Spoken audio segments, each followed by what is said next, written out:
Happy birthday to you. Happy birthday. Happy birthday.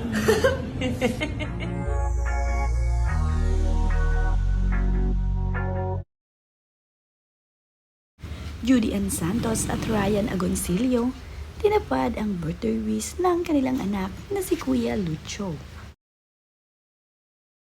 Oh my God! Oh my gosh! And here's our famous beef Wellington with mashed potato on the side. Yeah! Lagay mo sa harapan niya yan. Yan, kanya lang yan. And add-on ko sila ng coke.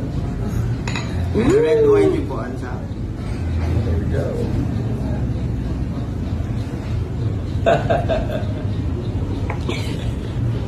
Oh my God! Mas kinikilig. Me? Again, buddy boy. Okay, go, go. Oh, tip ko na. Ma'am, sharing plate ko sila ba? Okay na. Akin. Thank you. Listen yun. Akin na to sa akin.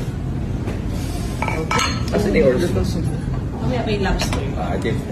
Yung sa lobster. Ito, there's foie gras on you. For this. Happy birthday to you. Make a wish.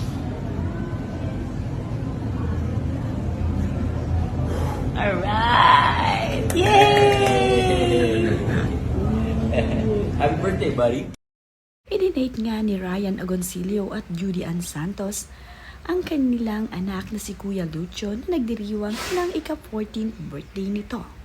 Gusto raw kasing ma-experience ni Kuya Lucho na matikman ang napakasarap na beef Wellington. Ito nga raw ang birthday wish ni Kuya Lucho, kaya naman pinagbigyan siya ni Judy Ann at Ryan. Masaya nga itong si Kuya Lucho nang iserve na sa kanya ang napakasarap na beef Wellington. Makikita nga dito na sobrang kinikilig pa itong si Kuya Lucho habang hinahain sa kanyang harapan ang napakasarap na beef Wellington. Talaga namang ang excitement ni Kuya Lucho ay hindi matatawaran. Ito nga si Judy Ann Santos ay talaga namang tuwang-tuwa para sa kanyang anak na si Lucho na ngayon ay matitikman ang napakasarap na beef Wellington. Caption nga ni Judy Ann sa ibinahaging larawan at video ng kanyang anak ay,